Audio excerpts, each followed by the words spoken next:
Assalamualaikum warahmatullahi wabarakatuh. Selamat sore pemirsa, senang sekali saya Ida Almadani kembali hadir menemani Anda dalam program Dialog Aceh Bicara.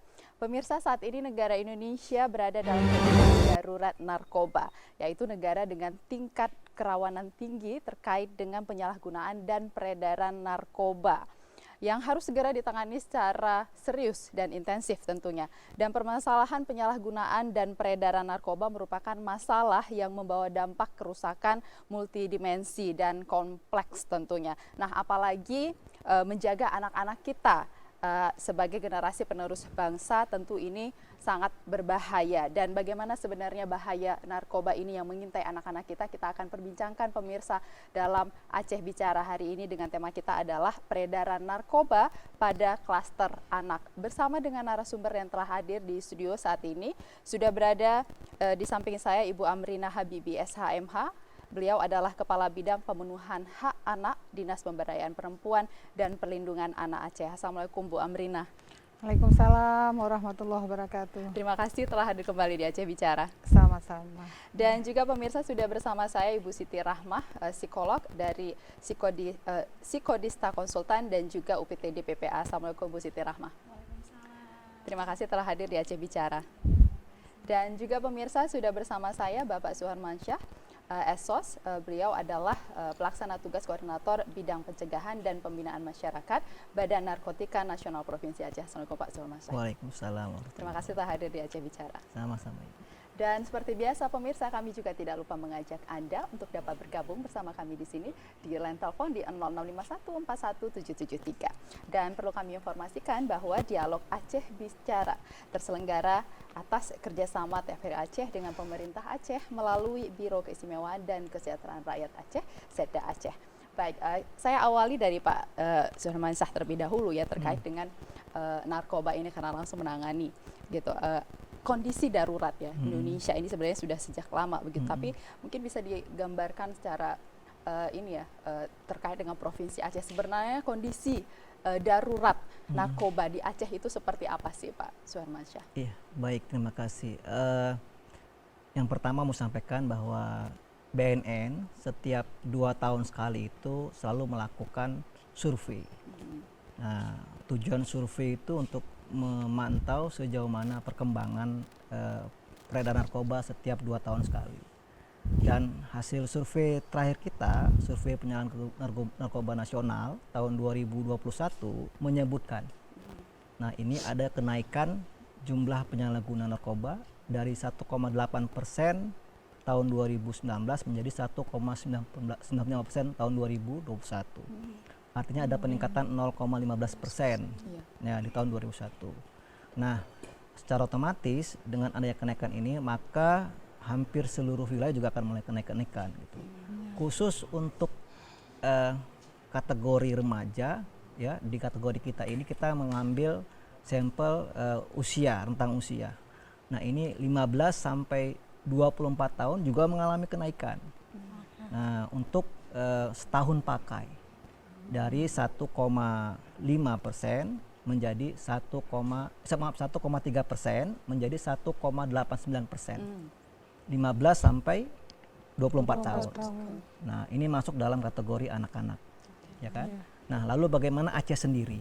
Nah, Aceh berdasarkan survei kita 2019 sebelumnya, ini Aceh menduduki peringkat 6 angka prevalensi nasional gitu ya, dengan 1,80% dari total penduduknya atau sekitar 82.000 jiwa. Tapi ini angka ini bisa fluktuatif, dinamis. Karena yang namanya penyalahgunaan narkoba ini kan berkembang terus. Ya, hari ini mungkin bisa 1, tapi tahun depan bisa jadi 3 atau 5. Nah, jadi dari survei ini ya menunjukkan bagaimana kondisi Aceh hari ini. Itu belum lagi ditambah dengan kondisi Aceh hari ini menjadi salah satu wilayah masuk internasional. Kita menemukan di tahun 2021 itu ada sekitar 4 ton ya penemuan yang dilakukan bersama-sama antara Polri, BNN dan aparat penegak hukum lainnya. Nah, ditambah lagi dengan kondisi lainnya, ada kondisi kemiskinan tadinya, ladang gajah masih ditemukan, ya, dan sebagainya. Sehingga ini menjadi satu kesatuan yang bisa menyimpulkan bagaimana kondisi Aceh hari ini terkait dengan persoalan narkobanya. Gitu. Dan luar biasa kita di peringkat 6 dan ini akan berkembang terus ya. Bisa jadi. Oke, bisa jadi Karena gitu ya. peringkat satunya adalah Sumatera Utara. Sumatera Utara. Tetangga Dan gitu. mengalami hubungan yang koresonal karena sejauh ini Sumatera Utara itu menerima pasokan Dari Dari Aceh. Aceh. dari Aceh gitu. Jadi Nah, itu ini dia. menggelikan gitu, tapi sangat mengkhawatirkan ya Bu Amrina ya, Ya, di mana jelas. anak-anak kita ini harus kita jaga dari sedini mungkin gitu ya, karena narkoba ini sebenarnya bukan tidak diketahui ini berbahaya gitu. Semua orang tahu ini berbahaya, tapi ini tetap ada perkembangannya terus bertambah, yang menggunakan, yang mengedar dan lain sebagainya. Dari Dinas Pemberdayaan Perempuan dan Perlindungan Anak sendiri, upaya apa sih yang dilakukan untuk menjaga anak-anak ini, karena memang peredarannya sudah mulai dari klaster anak ini. Ya, terima kasih ya. Tentu kita sangat miris berdasarkan penyampaian dari BNN Aceh tadi. Terjadi kenaikan dan kemungkinan juga prediksi bisa naik, tapi kita berharap harusnya turun gitu ya. Nah, apa kemudian yang dilakukan oleh pemerintah dalam upaya preventif ya, kita punya kebijakan yang namanya kebijakan Kabupaten Kota Layak Anak dengan 24 indikator ya.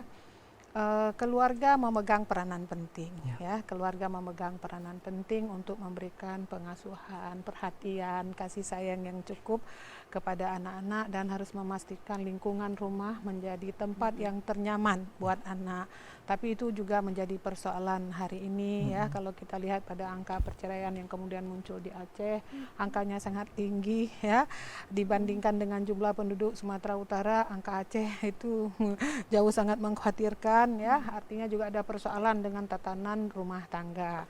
Lalu yang kedua, kita juga harus pastikan ketika anak keluar dari rumah, di mana mereka berada, di lingkungan.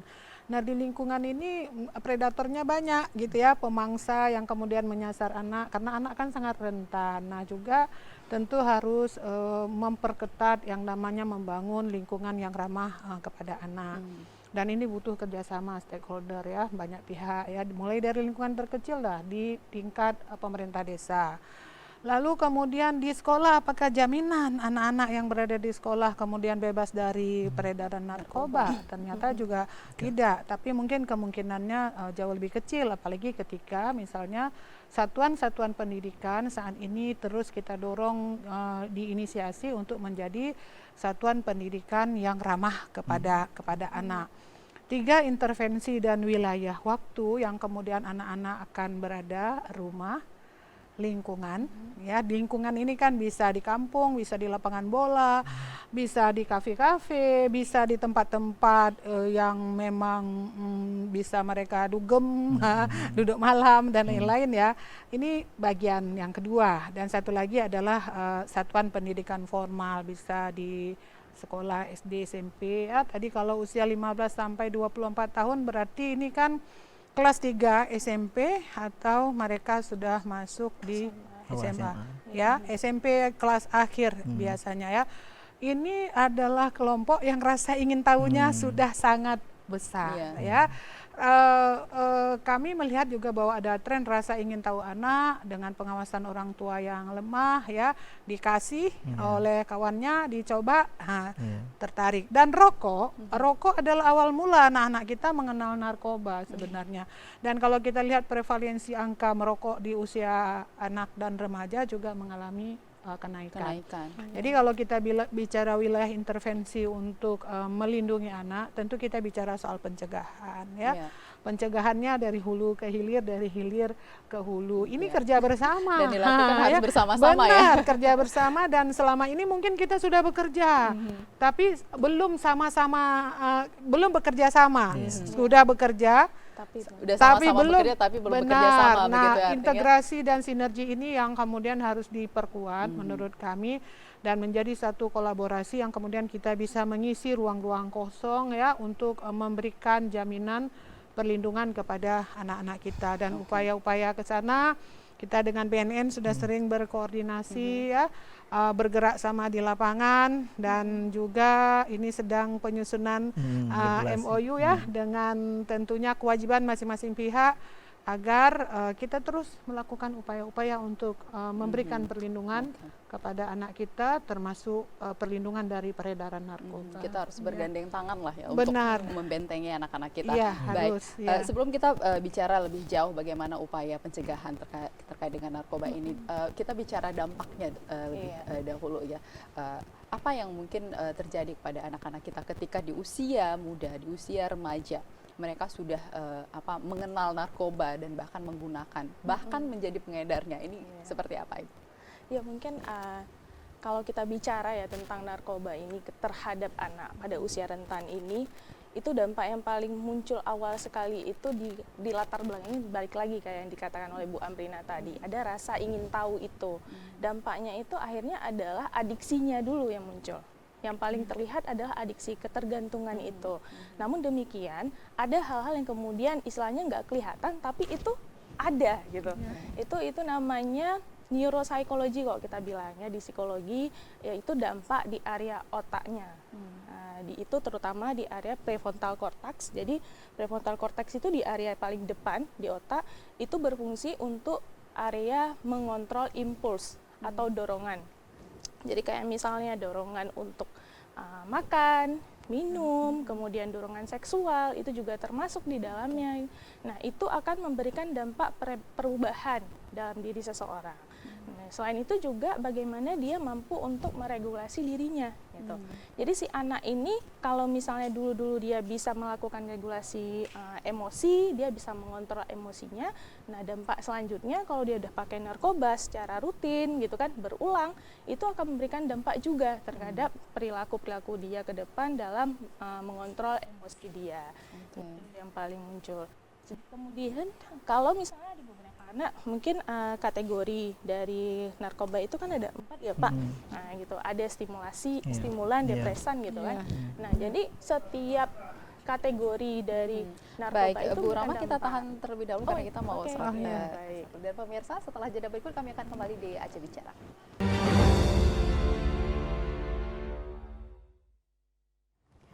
Ya, pemirsa, kami kembali lagi dalam Aceh Bicara. Baik, Bu Rama, tadi kita lanjutkan bahwa narkoba ini punya 4 kategori ya tadi ya, kita lanjutkan. Ya, mungkin yang paling kelihatan itu di antidepresannya sama yang stimulannya. Jadi kalau antidepresan itu kan membuat euforianya itu dia jadi lebih tenang gitu kan, anaknya jadi tenang, merasa lebih nyaman. Jadi kalau misalnya dia dalam kondisi gugup, dia minum antidepresan jenisnya, dia akan jadi lebih tenang. Nah gitu. Nah, obat-obat seperti ini, antidepresan maupun stimulan kan yang awalnya dia tenang bisa jadi lebih hebring istilahnya gitu kan, kalau kita bilang gitu kan, dia lebih senang, lebih merasa menyenangkan munculnya perasaannya, itu menyebabkan fungsi hormonnya itu akan berubah gitu. Pakai obat stimulan maupun antidepresan, jadi cara kerja stimulan itu dia menutup dari mengeluarkan lebih banyak hormon yang menyebabkan rasa senang. Itu namanya hormon dopamin gitu. Nah, tapi kalau misalnya pada hormon yang berfungsi pada antidepresan, dia nanti menutup hormon perasaan yang cemas itu. Gitu dia. Nah, inilah akhirnya menyebabkan fungsi atau kerja dari hormon itu malah tidak berfungsi. Kalau misalnya bisa kita lihat mungkin kebetulan ada gambar otaknya gitu. Kalau biasanya pada manusia normalnya tuh aktivitas otaknya itu bagus gitu kan, dia artinya ada keseimbangan di dalam otaknya. Tapi kalau misalnya orang menggunakan narkoba, aktivitas otaknya di area neurotransmitter ataupun hormonnya itu sudah berubah. Nah, ini yang sangat terlihat. Makanya akhirnya dampak jangka panjangnya itu yang kita lihat secara perlahan-lahan, jangka panjangnya bisa menjadi gangguan jiwa. Gitu, jadi ya. masalah mental. Betul. Ya begitu. Kita akhirnya mungkin di awal-awal itu yang terlihat, kemudian secara perilaku psikologinya mungkin orangnya jadi mudah gelisah gitu, penarikan sosial, dia akhirnya nggak mau lagi untuk bergaul dengan orang-orang tertentu, hanya pada orang-orang yang memberikan obat itu tadi ataupun narkoba itu tadi gitu. Kemudian ada juga yang akhirnya lebih cenderung agresif gitu. Ini yang perlu diketahui agar anak ini jangan sampai mencoba begitu ya. Betul. Karena tadi dampaknya memang sangat luar biasa sampai mengakibatkan candu dan akhirnya bisa sampai ke Ya, mental gangguan jiwa. juga gitu, gangguan jiwa. Luar biasa memang. Maka ini dari sekarang sedini mungkin, apalagi peredaran yang sudah di anak-anak, ini harus benar-benar kita jaga. Kalau dari BNN sendiri nih Pak Suemasa, apa sih yang dilakukan untuk upaya pencegahan terhadap anak-anak kita supaya itu tidak sampai terjerumus dalam lingkar narkoba ini, mulai dari menggunakan sampai pengedaran. Ini kan sangat berbahaya, apalagi kalau di Aceh kita sudah sangat luar biasa perkembangan penyalahgunaan narkoba ini. Iya, baik. Upaya yang kita lakukan BNN Provinsi Aceh dan khususnya BNRI itu, yang pertama kita membuat sebuah program namanya Program Ketahanan Keluarga. Nah, program ini muncul karena memang secara umum kita menyadari bahwa hal yang harus kita perbaiki itu adalah di lingkungan keluarga. Nah, karena benteng pertama yang bisa menjaga anak-anak kita itu adalah keluarga. Nah, program ini juga lahir karena ada survei sebelumnya lagi. Survei ketahanan remaja. Nah, di survei ketahanan remaja ini kita mengukur sejauh mana remaja kita ya mempunyai ketahanan ketika ditawari oleh orang lain terkait narkoba.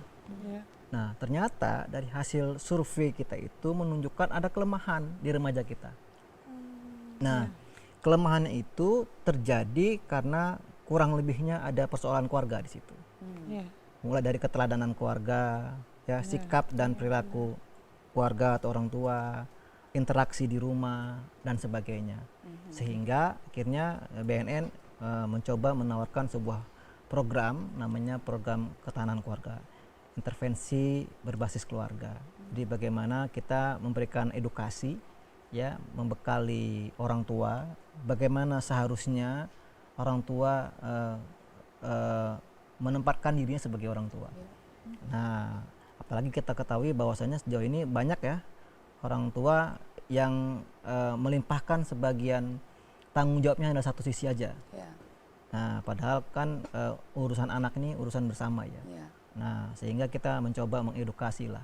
Itu satu. Yang kedua, kita terus juga memberikan pengetahuan langsung kepada anak-anak. Kalau tadi orang tua, juga langsung kita ke anak-anak. Kita nggak bosan-bosan datang ke sekolah-sekolah, ya, mengedukasi anak-anak, ya, lalu mengajak anak-anak bermain, mengembangkan bakatnya, kreativitasnya, meningkatkan olahraganya, seperti yang kita akan lakukan nanti di hari Sabtu itu. Kita campaign melalui goes bersama olahraga. Sabtu besok. Jadi memang kita lakukan terus upaya-upaya. Tidak hanya itu, juga kita langsung juga melakukan bagaimana supaya penyebaran informasi ini luas. Kita juga nggak hanya langsung, ada media, ada podcast, ada Instagram. Jadi memang BN menyadari bahwasanya dengan tantangan ke depan yang semakin kompleks ini, kita nggak bisa dengan pola yang sama saja. Jadi harus diperbaharui, ya, dengan pola-pola yang harapannya juga agar anak-anak kita ini, ya, dengan kerumitannya, ya, dengan dinamikanya yang setiap tahun berubah, ya, zaman sekarang kan beda dengan zaman dulu. Iya, benar sekali. Nah, jadi kita juga harus bisa menyesuaikan polanya. Harus sesuai dengan zamannya ya. Sesuai zamannya gitu. Kalau anak zaman dulu belum ketemu dengan IT, dengan gadget, nggak bisa kita samakan dengan pola zaman dulu kan gitu. Artinya kita harus menempatkan posisi saat ini, membina anak-anak dan mengamankan anak dengan pola yang saat ini ada. Dan ini juga pentingnya ketika orang tua, meskipun kalau kita lihat zaman sekarang kan orang tua lebih mengutamakan mencari pekerjaan di luar gitu, pulang ke rumah malam sudah tidak ada interaksi dengan anak. Itu ini kesalahan yang membuat ada bonding antara anak dengan orang tua, itulah sehingga kesalahan anak mencari yang lain. Ya, itu kesalahan yang terjadi. Jadi ketika masanya sudah hilang, mereka menuntut balik nggak bisa. Tapi ini kan karena sebuah persoalan ketika orang tua tidak bisa lebih dekat dengan anak. Bagaimana kemudian BNN bisa masuk ke orang tua begitu untuk mengajak sama-sama kita punya persoalan yang besar, ya, bangsa ini punya persoalan yang besar dan dimulai dari orang tua gitu. Iya. Yang pertama kami ya melibatkan semua pihak, kolaborasi. Bahwa kami nggak punya banyak ruang, nggak punya banyak tangan untuk bisa menjangkau semua orang tua. kan begitu. Jadi kita menggandeng tadi dinas PPA ya, membuat kerjasama ya. Kami hadir di PPA hadir di tempat kami. Ya, lalu yang berikut juga kami memberikan ruang edukasi melalui teknologi, melalui sosial media ya. Mungkin kita nggak ketemu langsung, tapi mungkin ada orang tua yang bisa membaca, mendengar, melihat tayangan kita sehingga membantu merevisi pandangannya sehingga dia berinteraksi dan memperbaiki hubungan dengan anak misalnya. Ya, lalu kami juga menggandeng komunitas dan sebagainya. Nah, jadi bagaimana supaya kami bisa menjangkau seluruh orang tua ya dengan cara berkolaborasi dengan seluruh pihak yang ada. BNN itu nggak banyak, ya, jadi nggak cukup banyak tenaganya, sumber daya manusianya. Jadi sekali lagi tetap harus bersama-sama harus seperti bersama-sama seperti yang Ibu tadi Iya, bilang, Bu Amri baik. bilang.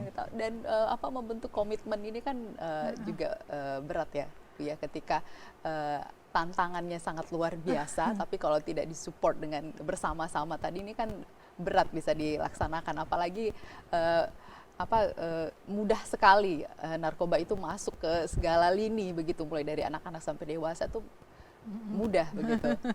Iya, yang namanya koordinasi mudah untuk diucapkan, susah untuk Untuk diimplementasikan, realisasi. tapi bukan tidak bisa Iya. ya.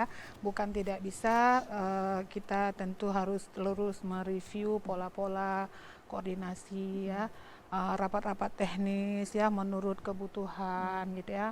Memperluas jangkauan, mendapatkan dukungan dari sektor lain di luar dari pemerintah ya, menggunakan metode-metode baru dengan penglibatan filantropi anak-anak muda. Kalau di kita itu ada yang namanya forum anak. Forum anak itu punya tagline terkait dengan narkoba, aku keren loh tanpa narkoba gitu ya, aku keren loh tanpa rokok. Itu adalah bagian-bagian edukasi yang terus dikembangkan. Lalu kemudian kita tentu perlu melakukan pemantauan dan mengevaluasi sejauh mana kinerja-kinerja yang sudah kita lakukan, upaya-upaya yang sudah kita lakukan itu berdampak. Alat ukurnya ada banyak survei gitu kan. Nggak boleh anti kritik kan gitu ya. Kritik yang sifatnya membangun harus sangat terbuka untuk kita terima jika kita memang ingin ada perubahan, termasuk mendengarkan pandangan anak sendiri. Itu adalah hal yang mungkin hari ini luput dari orang dewasa. Ketika dia bicara dengan ibunya nggak didengar, dia kalau dulu aman aja. Ya, hari ini nggak aman karena di ruangan tidurnya dia bisa mengakses dunia luar yang tentu sangat beragam. Jadi fungsi orang tua bukan hanya sebagai orang tua, tapi juga harus menjadi sahabat buat anak-anaknya, menjadi teman ya. Kalau anak sudah bisa curhat dengan orang tua, itu potensi anak berada dalam komponen dan posisi rentan menjadi sangat minimalis gitu ya.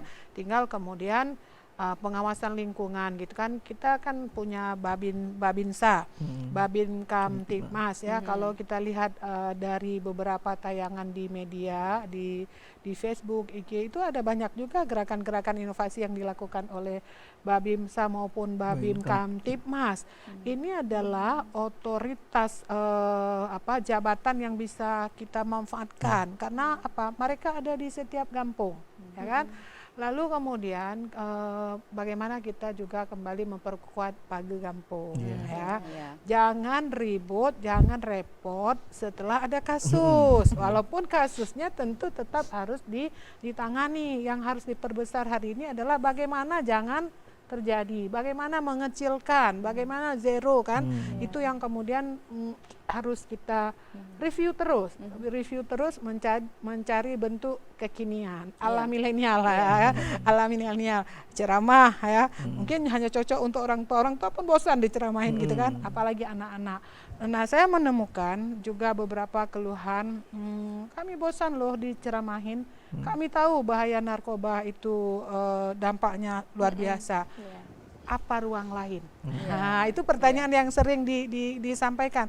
Apa ruang lain yang kemudian disediakan buat kami beraktivitas? Ya kan? Dan ini sudah dijawab. BNN juga sudah memilih pola-pola yang seperti itu, artinya nggak cukup hanya sosialisasi, tapi goes bersama, melukis, mewarnai, lomba layangan terbang dengan tema anti narkoba. Itu adalah pola-pola yang kemudian lebih lebih dekat, Mm-mm. lebih Ya, familiar menyentuh secara untuk langsung begitu ya benar, kepada apalagi ketika kita mampu hadirkan ya korban itu bicara.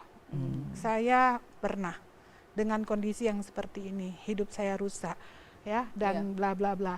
Itu adalah hal yang cukup efektif ya, kemudian akan dilihat oleh anak-anak, Uma ngeri, selesai hidup kita. Itu adalah hal-hal yang perlu terus kita kembangkan. Oke, agar anak-anak mendapat cerita secara real begitu ya dari Benar. mereka yang langsung Iya. ini ya. Betul. Baik, kalau Pak Surma, kalau peredarannya sendiri ya di klaster anak ini sebenarnya motif ataupun modusnya itu seperti apa yang mungkin kalau kita lihat peredaran mungkin nggak semua orang tahu, oh dia pengedarnya, oh dia penggunanya begitu. Nah kalau dari BNN tentu ada sudah diketahui begitu. Seperti apa sih peredaran khususnya di Aceh mungkin di sini? Iya, selama ini tuh anak itu korban sebetulnya. Iya, Jadi tidak ada anak sebagai pelaku. benar.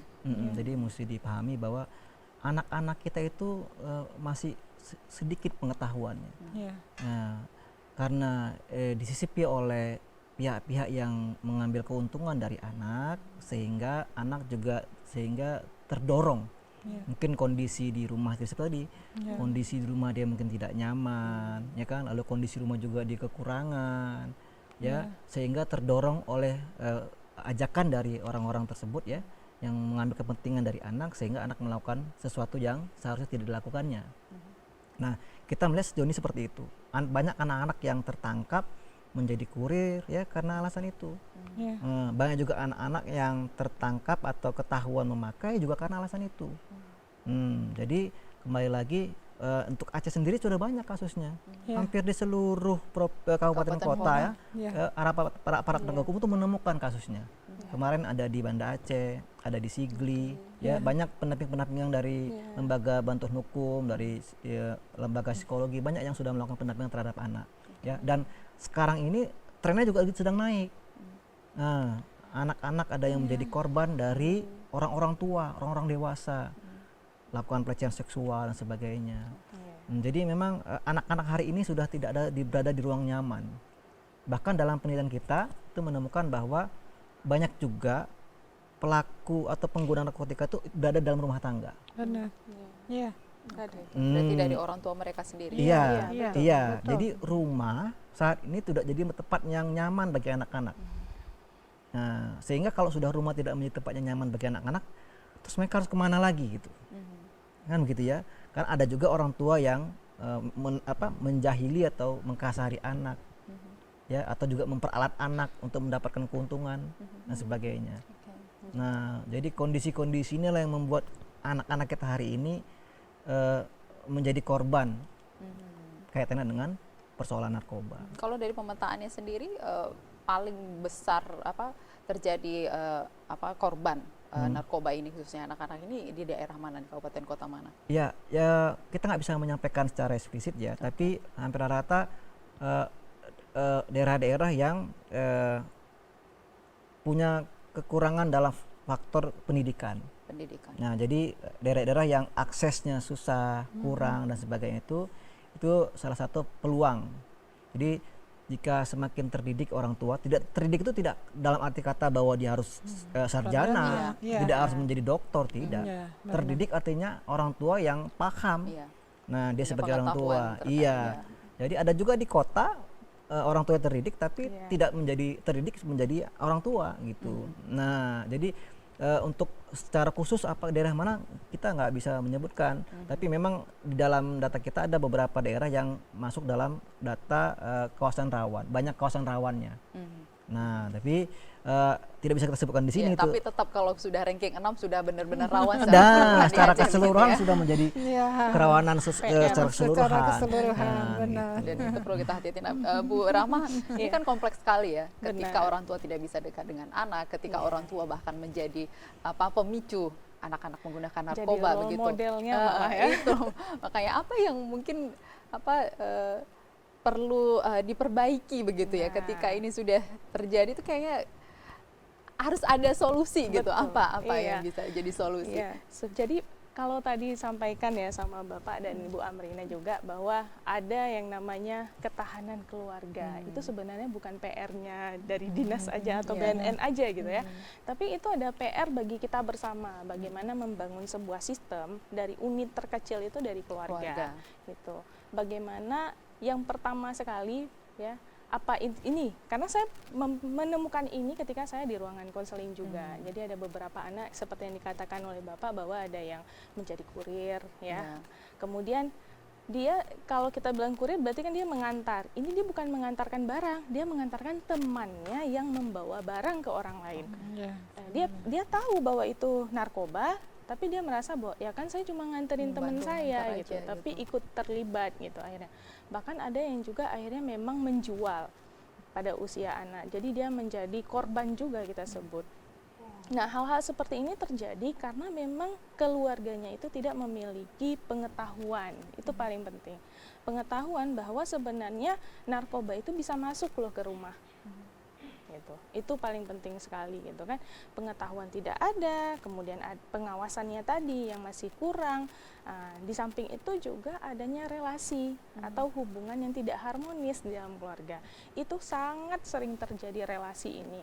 Sehingga orang tua dan anak bukan permasalahan curhat yang muncul, bahkan masalah ekonomi makan hari ini apa aja bahkan jadi persoalan di rumah gitu kan. Jadi PR-nya itu ketahanan keluarga itu bukan bicara tentang relasi yang sifatnya hanya komunikasi di situ, tetapi juga terkait dengan bagaimana membangun ekonomi dalam keluarga. Bagaimana keluarga kemudian bisa menciptakan suasana hubungan keagamaan yang baik di situ, dan aspek-aspek lainnya yang juga dibutuhkan. Gitu. Jadi di samping itu sendiri perlu untuk membangun karakter anak. Ini penting sekali. Ini yang mungkin diabaikan ya selama ini ya. Anak hanya disuruh sekolah, pulang ngobrol biasa, udah oke gitu, nggak ada yang lain yang mungkin. Nah ini kenapa penyebab terjadinya narkoba ini ada dari dua faktor. Yang pertama tadi faktor eksternal, keluarga, lingkungan. Dia ada satu lagi faktor internalnya si anak sendiri. Kebanyakan kita kan fokusnya pada bagaimana kita membangun sistem, membangun lingkungan yang baik. Tapi jarang dari kita tuh membangun gimana caranya anak ini dia tahu ketika dia harus bersikap. Dia bisa optimis, dia bisa percaya diri. Kenapa sih anak menggunakan dopamin? Kan? Atau kenapa dia harus menggunakan sabu? Berarti kan dia ada permasalahan. Permasalahannya apa? Mungkin kalau dia menggunakan amfetamin, dia akan menjadi lebih bersemangat. Oh ya, jadi saya tambah pede gitu kan, yang muncul di pikiran. Atau sabu, dia merasa lebih rileks. Berarti selama ini dia tidak mampu untuk mengelola emosinya, mengelola permasalahannya, sehingga dia merasa dengan menggunakan sabu saya lebih nyaman, lebih tenang, dan tidak merasakan kecemasan. Gitu. Jadi karakter anak ini yang sebenarnya bukan PR keluarga saja, lingkungan masyarakat, kemudian juga di sekolah. Ya, kenapa? Karena sekolah hari ini kita kebanyakan berfokus pada nilai, gitu. Tapi sedikit yang memang berfokus pada bagaimana membangun bahwa anak tidak berfokus pada nilai, tapi dia juga peduli bahwa dia bagaimana harus bersikap. Membantu karakter anaknya itu yang mungkin perlu juga diperbaiki. Karena ini pernah juga saya mengisi di salah satu sekolah, ya. Di sekolah itu mengalami permasalahan itu. Kami merasa bahwa anak-anak ini karakternya ini sulit sekali untuk dikontrol. Itu yang mungkin menjadi PR buat kita bersama ya.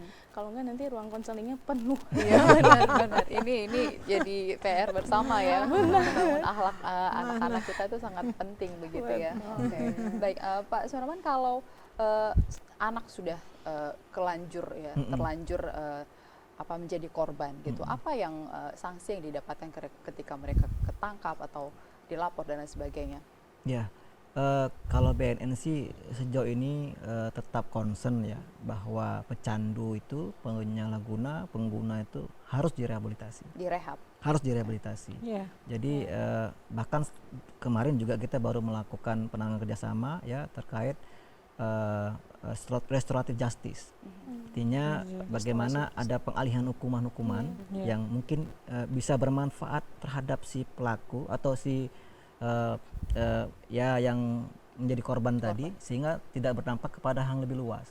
Ya. Nah, kalau kita terus concern untuk supaya jangan sampai anak-anak hari ini ya, karena kita sebetulnya ini sedang mendapatkan keuntungan besar sebagai bangsa. Ya, 20 tahun ke depan kita akan masuk masa Indonesia emas gitu. Iya. Ya, jadi jangan ciptakan anak-anak kita hari ini ya atau remaja kita hari ini menjadi aset yang tak bernilai di masa yang akan datang. Ya. Nah, jadi bagaimana caranya ya yang sudah mungkin terlanjur kita upayakan ini untuk kembali. Yang belum kita awasi, kita bimbing jangan sampai melakukan hal yang seperti itu. Nah, jadi kalau BNN sendiri concern ketika kita menemukan ada kasus atau ada kondisi-kondisi seperti itu, kita concern untuk melakukan upaya rehabilitasi. Oke, dan dalam upaya penemuan kasus-kasus ini apakah biasanya dilapor oleh sekolah, orang tua, atau memang BNN di sini memang aktif secara intensif begitu untuk melakukan pengawasan terhadap anak-anak remaja kita? Ya, kita selalu setiap kita berkesempatan dalam forum terbuka dengan masyarakat ya maupun ruang-ruang lainnya selalu kita menginformasikan untuk ayo ibu bapak ya bawa anak-anaknya untuk lapor atau membawakan anak-anaknya yang kebetulan sudah menggunakan coba-coba untuk datang ke BNN. Kita upayakan upaya rehabilitasi. Ya, jangan khawatir, jangan menganggap bahwa itu aib. Ya, penanganan pertama itu penting. Tapi ketika orang tua sudah membuat filter bahwasannya ini aib, ya akan memalukan keluarga, maka kelangsungan anak yang membahayakan. Nah, jadi kita terus menyampaikan kepada masyarakat setiap dalam ruang-ruang untuk ayo ibu bapak lapor diri. Jangan nunggu udah ketangkap.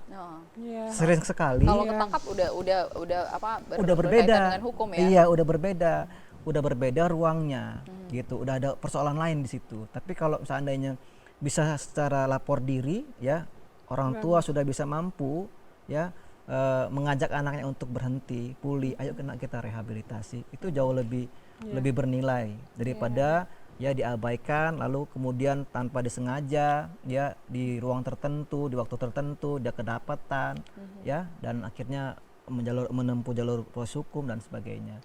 Ya. Tapi partisipasi orang tua yang yang anaknya menjadi korban pengguna narkoba ini sudah ada tidak untuk melaporkan langsung ke BNN? Sejauh ini dibilang cukup baik juga belum juga ya, kan tadi masih banyak mungkin ya masyarakat kita yang belum paham atau belum tahu atau mungkin juga di sisi lain anak-anak kita yang mungkin belum terdeteksi oleh orang tuanya.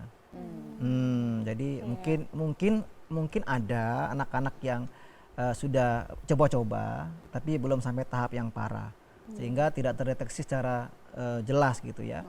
Ada yang mungkin sudah terdeteksi tapi sudah sampai pada tahapan proses hukum misalnya. Nah, ada yang memang tadi ketika mungkin orang tua melihat gelagat atau perilaku anaknya sudah mulai ini nampaknya ada yang berubah dengan anakku. Ya ketika orang tua sudah menempatkan diri sebagai orang tua dia pasti peka itu. Pasti peka. Oh ini anakku ada yang lain. Aku harus masuk ke situ. Tapi ketika orang tua sudah mulai cuek ya sudah selesai jadi ya. Nah, jadi seperti itu. Jadi penting sekali ya aware ya orang tua terhadap anak-anaknya. Tapi Bu Rahma, kalau anak-anak yang sudah sampai candu gitu, apakah ada kemungkinan untuk sembuh secara total? Kalau di BNN biasanya gimana, Pak? Sebutannya pulih loh. Gitu. Pulih ya. Pulih bukan sembuh ya. Bukan sembuh. Ya. Nah, karena mungkin ini perbedaan perspektifnya. Kalau kita bilangnya itu proses recovery ya. Jadi di psikologi itu kita ada terapi yang kita berikan kepada anak-anak agar mereka tidak mengalami relapse ataupun dia kembali lagi gitu kan. Jadi relapse preventionnya ini yang sebenarnya harus dikuatkan. Sulit. Tapi bukan berarti tidak bisa. Nah, gitu ya. Nah, kenapa? Karena ada beberapa anak yang memang kebetulan saya juga bekerja di salah satu instansi pemerintahan itu di LPKS ya, di Densos. Nah, di situ anak-anak yang memang menjadi korban dari penggunaan narkoba ini ada yang akhirnya berhasil untuk tidak kembali lagi. Bagaimana cara memfilternya? Mulai dari cara mengubah pemikiran dia, kita mengubah cara berpikir si anaknya selama di situ. Kemudian kita juga melakukan edukasi, psikoedukasi kembali kepada orang tuanya. Saya bertemu gitu sama anak, ya, atau orang tuanya gitu juga dilibatkan gitu. Nah kemudian di situ juga bagaimana anak difilter. Kalau misalnya kamu ketemu dalam lingkungan keluarga, lingkungan teman yang misalnya di sini kamu ketemu lingkungannya itu memang sumber narkobanya di situ gitu kan. Nah, maka dia akan kita ajak untuk mencoba mencari pertemanan yang baru. Kenapa? Faktor pertemanan itu apalagi pada usia remaja itu sangat besar sekali pengaruhnya. Nah, ini yang memang seringkali sulit, tapi sebenarnya bisa untuk dilakukan kalau si anaknya bisa membangun komitmennya lagi. Gitu. Nah, alhamdulillah ada beberapa anak yang sempat saya jumpa dan juga masih berkomunikasi dengan saya, itu yang berhasil. Nah, kalau nggak berkomunikasi ya berarti gitu. Ya seperti itu gitu kan. Menyambung Bu Rahma ya. Jadi saya teringat tadi karena pengaruh ajakan. Jadi di survei kita itu menemukan hasil survei menyatakan bahwasanya ajakan teman. Nah, ajakan teman ini paling tinggi menyebabkan seorang remaja atau anak menggunakan narkotika. Jadi kembali lagi kita menyambung tadi bahwasanya memfilter anak dengan temannya itu bukan semata-mata membatasi ruang anak berteman, tidak, tapi menjaga dengan siapa dia berteman. Dan memang skema berpikir dia dulu yang memang harus kita ubah gitu kan. Jadi di psikologi itu kita ada bentuk beberapa terapi, ada terapi kognitif behavior terapi atau terapi perilaku dan kognitif gitu. Itu biasanya sangat efektif untuk memberikan dampak yang besar pada pecandu narkoba gitu.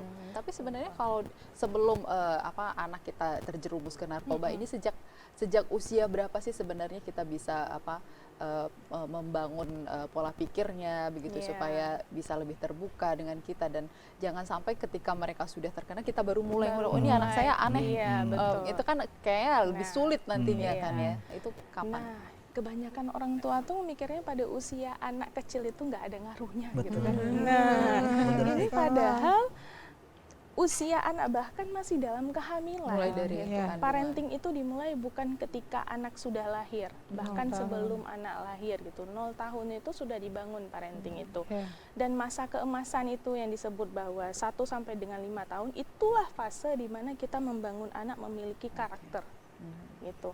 Pembentukan otaknya pada dia usia 1 tahun itu sebesar 70%. Jadi setelah itu apa yang kita lakukan? Gitu kan. Nah, jadi di usia-usia itu kita belajar. Kita belajar dan kita membantu dia, istilah gitu kan. Kita mengajak dia untuk bisa membangun komitmen mengatakan tidak. Misalnya ketika kamu melihat bahwa ada orang yang seperti ini, apa yang kamu ajak anak untuk berpikir kritis dulu gitu. Kenapa berpikir kritis? Agar dia bisa menilai itu benar atau salah, benar atau salah gitu kan. Jadi jangan bosan jawab pertanyaan anaknya. Nah itu, jadi kalau misalnya orang tua apalagi sekarang kan sibuk gitu kan orang tuanya. Ketika orang tua sibuk, udahlah nggak usah ditanyain, ngasihnya HP ya. Itu lagi, nanti kita masuk lagi narkoba yang lewat, gitu kan. Narkolema kalau kita bilang kan. Nah sebenarnya ketika anak bertanya itu bahkan orang tua harusnya merespon gitu. Oke, coba kamu perhatikan kenapa dia bisa masuk penjara misalnya gitu. Pengedar narkoba kan banyak ya kalau di berita-berita karena dampaknya seperti ini. Boleh juga mungkin di usia-usia dia SD kemudian kita menunjukkan dampak-dampak dari gambar. Nah, gitu kan. Boleh kita masuk di situ. Artinya adalah secara bertahap sesuai dengan usia si anak. Sama halnya kalau di DP3A itu di kekerasan seksual terhadap anak, pendidikan seksualnya juga kita kan berikannya secara bertahap, bukan anak yang SD lalu diajarkan bagaimana menjaga tubuh dia, enggak langsung gitu kan. Ada tahapannya yang harus kita berikan kepada anak-anak kita gitu. Dan ini menjadi hal penting ya ketika orang tua sudah memulai punya anak yang usianya beranjak remaja ini. Harus benar-benar aware dan juga diawasi begitu ya. Artinya selain memang kita juga memberikan edukasi, pola komunikasi juga berdampak gitu. Karena kalau pada anak remaja, kalau dulu kita anak-anak kecil kita mungkin masih bisa bilang itu nggak boleh, ini nggak boleh gitu kan. Tapi sebenarnya ketika mengatakan boleh atau tidak, kita harus ngasih tahu juga gitu. Kita harus kasih tahu sama dia bahwa ini boleh karena apa, ini tidak boleh karena apa. Gitu kan, menjelaskan. Tetapi ketika masuk fase remaja, kita posisikan bahwa kita adalah Seperti teman. gitu kan, teman, dan kemudian dia diajak untuk berpikir, ketika kamu melakukan ini, positifnya itu seperti ini, negatifnya adalah ini. Nah, coba kamu lihat apa yang akan kamu lakukan, menunjukkan realnya itu nyatanya seperti ini loh gitu. Apa yang sehingga dia merasa bahwa dia dilibatkan dalam pengambilan keputusan. Meskipun demikian kita akan berikan saran gitu kan, kita ngasih saran gitu. Nah, tapi merasa dilibatkan itu akan membantu dia merasa bahwa oh, saya memiliki power. Seringkali power itu tidak terbentuk pada remaja, akhirnya dia iya di rumah, di luarnya tidak. Orang tua nggak tahu ya, ternyata di luar seperti apa, di rumah ternyata berbeda begitu. Kadang-kadang orang tua pede banget anaknya baik-baik aja gitu ya, tapi ternyata nggak tahu di luar seperti apa. Ini yang penting.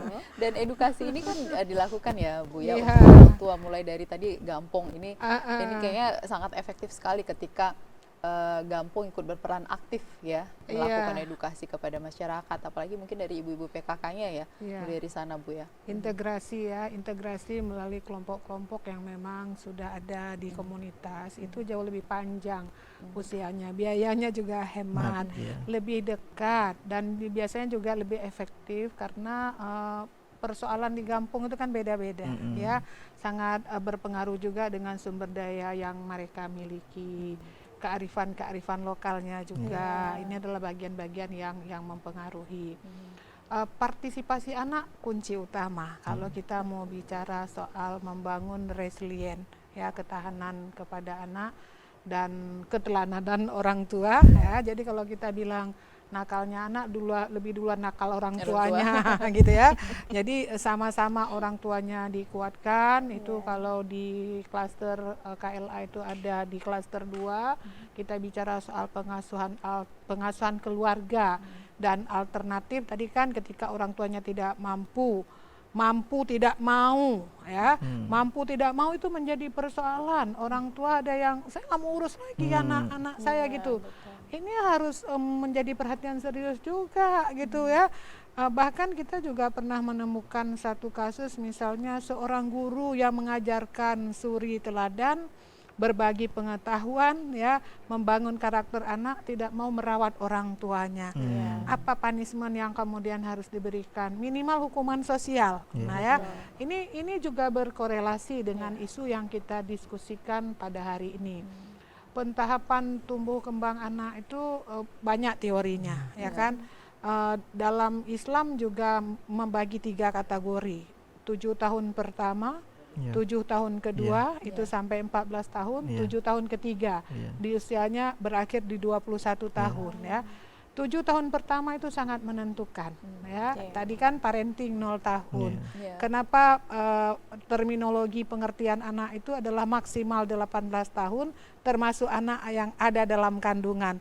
Menunjukkan ya pengakuan awal dari negara bahwa dia memang harus dipersiapkan dari 0 tahun. Mau berinteraksi suami istri sudah dengan doa, dengan pemenuhan kasih sayang, kondisinya yang menyenangkan gitu, karena akan berdampak ya. Kalau kita sukses di 7 tahun pertama ya kan, tentu masalah di 7 tahun kedua itu kecil. 7 tahun pertama itu kan anak selalu diibaratkan dengan bunga, wangi ya. Kita pulang capek ya, kita cium-cium, belum mandi pun dia wangi gitu ya. 7 tahun hampir tidak ada masalah pada umumnya ya. Tapi 7 tahun kedua kalau kita salah langkah, anak-anak biasanya sudah ingin cari tahu di luar. Ya sudah punya kawan, ketergantungan dan pengaruh omongan kawan jauh lebih besar daripada omongan orang tua. Bahkan omongan guru pun kadang akan membantah omongan orang tua. Tapi pada umumnya posisi anak di sini itu bisa menjadi teman buat orang tuanya jika memang diasuh dengan baik. Kita udah boleh nyuruh nih, nak beli cabai sebentar ya. Nak kawanin mama nih ke pesta. Masih mau anaknya gitu ya. Tapi tahun yang ketiga, 14, 21 tahun. Nah ini keriting rambut kita kalau kita gagal di 1, 2 gitu ya. Dan tadi kan di survei membenarkan yang mulai sudah ini 14 tahun ke atas gitu ya. Nah, ini adalah pola-pola relasi yang kemudian harus terus dipertajam, orang tuanya dicerdaskan, sistem dukungan sosialnya dibangun. Jangan lupa menguatkan anak, jangan lupa mengabaikan suara mereka ya. Pilihlah model-model intervensi yang mereka nyaman. Kalau mereka nggak nyaman dengan kita, mereka akan mencari kenyamanan di luar. Kalau kenyamanan di luar dicari, kalau ketemunya dengan orang yang baik, alhamdulillah. Tapi kalau ketemunya dengan yang jahat, na'udzubillah.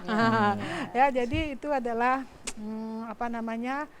bicara soal anak adalah bicara soal tanggung jawab kita semuanya. Karena ini Dan masa itu depan bukan kita. hanya perintah negara, ini perintah agama. Perintah agama, jangan engkau tinggalkan generasi yang lemah. Ya, doa yang tak pernah ada hijab, salah satunya adalah doa anak yang soleh. Dan orang tua diminta bertanggung jawab. Benar. Ya, dan tak akan mungkin mereka soleh kalau kita tidak solehkan. Ya, itu dia. Berarti orang tua juga harus soleh berarti Bu ya, tidak hanya mensolehkan tapi harus soleh juga. Dan ini tentu kalau urusan parenting tadi sudah disampaikan oleh Bu Amrina dan juga Bu Rahmah begitu. BNN di sini tentu meyakinkan orang tua begitu untuk tadi yang kalau sudah kena narkoba anak-anak kita bukan aib, tapi kita pulihkan bersama begitu. Dan kesadaran itu yang penting. Bagaimana kemudian di sini BNN mengoptimalkan ya supaya ini lebih efektif kepada Aceh khususnya di sini ketika narkoba ini sudah menjadi salah satu yang benar-benar tugas besar yang harus kita selesaikan saat ini begitu. Bagaimana apa yang mungkin yang perlu dioptimalkan untuk meyakinkan orang tua? Iya, yang pertama tadi kita pengen unit terkecil ya itu desa itu betul-betul bisa bergerak, bisa bersama-sama, ya punya kesadaran yang sama, ya karena bagusnya sebuah kawasan itu dimulai dari desa, dari desa. Jadi kita saat ini sedang melakukan namanya program intervensi berbasis masyarakat. Ya, program ini melakukan upaya rehabilitasi dari masyarakat untuk masyarakat oleh masyarakat. Nah, jadi bagaimana kita memberikan kesadaran kepada masyarakat, ya, dan membekali masyarakat untuk menjadi konseling dasar untuk orang lain.